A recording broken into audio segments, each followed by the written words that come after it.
भक्तजनों, माताओं, बहनों, सादर जय श्री कृष्ण। हमारे YouTube चैनल में आप सभी का बहुत बहुत स्वागत है। मैं हूं आपके साथ आचार्य धर्मेंद्र शास्त्री। आज हम आपको बताएंगे कि वास्तु दोषों से बचने के लिए घर के मुख्य द्वार पर आपको क्या लिखना चाहिए। हमारे जीवन में वास्तु का बड़ा ही महत्व माना गया है। वास्तु शास्त्र एक प्राचीन शास्त्र है और वास्तु के अनुरूप घर का निर्माण करना चाहिए। लेकिन आज के इस आपाधापी के युग में और कम स्थान होने की वजह से और आधुनिक संस्कृति के जो फ्लैट्स निर्मित किए जाते हैं या फिर डुप्लेक्स बनाए जाते हैं, उनके अनुसार जो है वास्तु का नियम पालन करना बहुत कठिन होता है। लेकिन हम कुछ ऐसे उपाय कर सकते हैं जिससे बिना तोड़ फोड़ के हम वास्तु दोषों को समाप्त कर सके। हमारे शास्त्रों के अनुसार 4 दिशाएं बताई गई है: पूर्व दिशा, पश्चिम दिशा, उत्तर दिशा और दक्षिण दिशा। इसी प्रकार 4 कोण बताए गए हैं। एक आग्नेय कोण होता है, दूसरा नैऋत्य कोण होता है, तीसरा वायव्य कोण होता है और चौथा ईशान कोण होता है। और पृथ्वी तथा आकाश, इस प्रकार कुल मिलाकर के 10 दिशाएं होती है और 10 दिशाओं का वास्तु का पालन करना बहुत ही कठिन होता है। वैसे तो यदि वास्तु शास्त्र के अनुसार देखें तो घर में जो पूर्व और उत्तर का जो कोण होता है वह ईशान कोण माना जाता है और ईशान कोण देवी देवताओं का स्थान माना गया है। वहीं पूर्व दिशा भी देवताओं की दिशा मानी गई है। पूर्व और दक्षिण का जो कोण होता है उसे आग्नेय कोण कहा जाता है। आग्नेय कोण में रसोई घर होना चाहिए। ईशान कोण में पूजा स्थल के अलावा अध्ययन कक्ष एवं बच्चों के पढ़ाई का कमरा भी आप बना सकते हैं। इसी प्रकार जो पढ़ने वाले जो बच्चे होते हैं, विद्यार्थी वर्ग होते हैं, उनका कक्ष भी ईशान या उत्तर में ही होना चाहिए। इसी प्रकार जो दक्षिण दिशा होती है वह दैत्यों की दिशा मानी गई है। पूर्व दिशा देवताओं की दिशा है, तो हमेशा ध्यान रखें कि पूर्व और उत्तर दिशा चूंकि देवताओं की दिशा मानी जाती है और इन 2 दिशाओं को हमेशा हल्का रखना चाहिए। प्रयास करें कि इनमें घर की हल्की वस्तुओं को रखें और पूरे घर का जो ढाल होता है उसे उत्तर दिशा की ओर या पूर्व की ओर ही रखना चाहिए।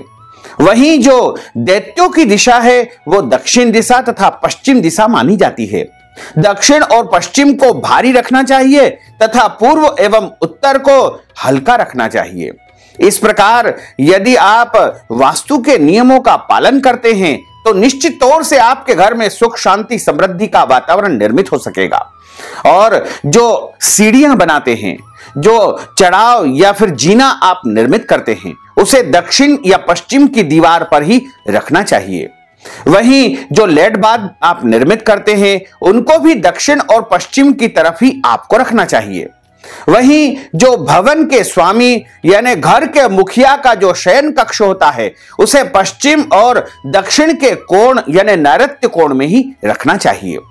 वहीं जो आप भोजन बनाने का जो कमरा होता है जिसे रसोई घर कहा जाता है उसे आग्नेय कोण में रखे, पूजा स्थल ईशान कोण में रखे और बच्चों की पढ़ाई का कमरा जो होता है वह उत्तर और ईशान में आप रख सकते हैं। वहीं जो स्टोर रूम होता है जिसमें भारी सामान आपको रखना होता है वह दक्षिण की दीवार या पश्चिम की दीवार की तरफ होना चाहिए। इसी तरह वास्तु के कई नियम होते हैं, लेकिन सभी नियमों का पालन करना हमारे लिए आज के इस युग में संभव नहीं हो पाता है। इस कारण आप कई प्रकार के जो है परिवर्तन करने का विचार करते हैं। कई वास्तु के विशेषज्ञ आपको सलाह देते हैं कि आपके घर में अमुक वास्तु दोष है, फिर आप तोड़फोड़ करने लग जाते हैं, घर में इधर उधर परिवर्तन करना शुरू कर देते हैं और घर की व्यवस्थाओं को तोड़फोड़ करके परिवर्तित करना शुरू कर देते हैं। लेकिन तोड़फोड़ जब आप करेंगे तो घर में वास्तु भंग दोष निर्मित हो जाएगा। जब हम नए घर का निर्माण करते हैं और उसका पूजन अर्चन करते हैं, गृह प्रवेश करते हैं, वास्तु पूजन करते हैं, तो वहां पर अलग अलग स्थानों पर अलग अलग देवताओं का आवाहन हो जाता है और उनमें देवताओं की स्थापना हो जाती है।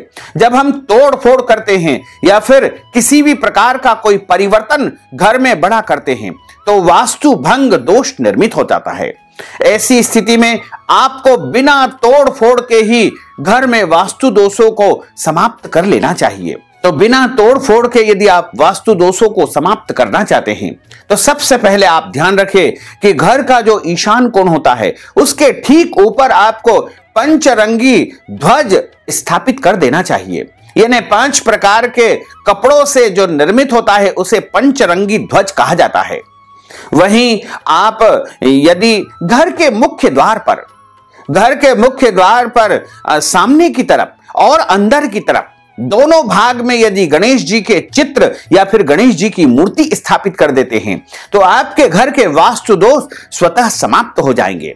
इसी प्रकार यदि आप अपने घर के पूजा स्थल में या ईशान कोण में एक लकड़ी की तिपाई बनाकर उसके ऊपर काली मटकी पानी की रख करके उसमें जल भर करके रख देवे और नित्य प्रति उसका जल किसी भी गमले या क्यारी में विसर्जित कर देवे तथा ताजा जल उसमें भर करके यदि आप रख देंगे तो आपके घर के संपूर्ण वास्तु दोष स्वतः ही समाप्त हो जाएंगे। इसी प्रकार घर का मुख्य द्वार जो है सुख शांति समृद्धि के आगमन का द्वार माना जाता है और जिस द्वार से हम सबसे पहले प्रवेश करते हैं उसे ही मुख्य द्वार माना जाता है। और मुख्य द्वार के दोनों तरफ यदि आप स्वस्तिक के चिन्ह बना देंगे, स्वस्तिक का निशान एक शुभ संकेत माना जाता है। स्वस्तिक के चिन्ह या सांतिये के निशान जिसे कहा जाता है, स्वस्तिक का निशान शुभ संकेत कारक माना जाता है। मुख्य द्वार के दोनों तरफ स्वस्तिक का निशान और शुभ लाभ लिखने का भी बड़ा अद्भुत तरीका माना जाता है। जब हम अपने घर से बाहर की तरफ निकलते हैं तो हमारे सीधे हाथ की तरफ शुभ लिखना चाहिए तथा उल्टे हाथ की तरफ लाभ लिखना चाहिए। इस प्रकार घर के मुख्य द्वार के दोनों तरफ स्वस्तिक बना दीजिए और शुभ लाभ लिख दीजिए और घर के मुख्य द्वार के ऊपर ठीक बीचों बीच में भगवान गणेश जी की मूर्ति अथवा चित्र की स्थापना आप कर दीजिए और अंदर की तरफ भी, मुख्य द्वार के अंदर की तरफ भी आप गणेश जी की स्थापना कर दीजिए। इस प्रकार से यदि आप करेंगे तो आपके घर के जो वास्तु दोष है, जैसे कई वास्तु दोष ऐसे होते हैं जिनको हम किसी भी प्रकार से समाप्त नहीं कर पाते हैं, उनके लिए घर में बहुत अमूलचूल परिवर्तन हमको करने पड़ते हैं, लेकिन कई बार हम ऐसे परिवर्तन करने में असमर्थ हो जाते हैं। इसलिए बिना तोड़ फोड़ के यदि आप अपने घर के वास्तु दोषों का निवारण करना चाहते हैं तो आपको अपने घर के मुख्य द्वार के दोनों तरफ शुभ लाभ और स्वस्तिक के चिन्ह अवश्य ही बना देना चाहिए तथा मुख्य द्वार को हमेशा साफ सुथरा रखना चाहिए और प्रयास करें कि यदि कच्चा मुख्य द्वार है तो वहां पर गोबर से लीप करके आपको रंगोली भी समय समय पर बनाते रहना चाहिए। मुख्य द्वार पर गंगा जल छिड़कते रहना चाहिए। इसी तरह ईशान कोण में जैसा हमने बताया, एक लकड़ी की तिपाई यानी लकड़ी के स्टैंड पर यदि आप काली पानी की मटकी स्थापित कर देंगे और उसमें नित्य प्रति ताजा जल भरेंगे तो भी आपके वास्तु दोष समाप्त हो जाएंगे और आपके घर में यदि कोई भी जाने अनजाने वास्तु दोष रहेंगे तो वो भी समाप्त हो जाएंगे। इसी तरह जब हम घर में प्रवेश करते हैं और घर में प्रवेश करते ही देवी देवताओं के चित्र के जब हमें दर्शन होंगे या चित्र हम लगा देंगे तो निश्चित तौर से हम सभी वास्तु दोषों को समाप्त कर लेंगे। गणेश जी की स्थापना तो आप करें, यदि आप अपने कोई इष्ट देवता का चित्र लगाना चाहते हैं या फिर अपने किसी भी पूज्य पुरुष का या फिर देवी देवताओं का चित्र स्थापित करना चाहते हैं तो आपको मुख्य द्वार पर प्रवेश करने के पश्चात ऐसी जगह पर लगा देना चाहिए कि सीधे घर में प्रवेश करते ही उसके ऊपर आपकी दृष्टि पड़े, तो निश्चित तौर से आपके घर के वास्तु दोष समाप्त हो जाएंगे और आपके घर में सुख शांति समृद्धि का आगमन होगा। तो भक्तजनों, माताओं बहनों, अगर आपके घर में कोई वास्तु दोष है और आप बिना तोड़ फोड़ के उसको समाप्त करना चाहते हैं तो आप कमेंट बॉक्स में अवश्य लिखें, हम आपको उसके अनुरूप सही परामर्श या सलाह दे सकते हैं। साथ ही आपसे अनुरोध है कि यदि आप मंदिर सेवा के लिए, गौ सेवा के लिए या फिर कोई भी दान पुण्य प्राप्त करने के लिए नगद राशि भेंट स्वरूप प्रदान करना चाहते हैं तो आप हमारे पेटीएम के माध्यम से, गूगल पे के माध्यम से, फोन पे के माध्यम से या अकाउंट नंबर के माध्यम से नगद राशि पहुंचा करके और दान पुण्य का महापुण्य फल प्राप्त कर सकते हैं। साथ ही आपसे अनुरोध है कि हमारे इस ज्ञानवर्धक वीडियो को अधिक से अधिक लोगों को शेयर करिएगा, लाइक करिएगा, कमेंट करिएगा, और यदि अभी तक आपने सब्सक्राइब नहीं किया तो अभी और इसी समय सब्सक्राइब अवश्य कर लीजिए। आपको और आपके पूरे परिवार को सादर जय श्री कृष्ण, सादर धन्यवाद।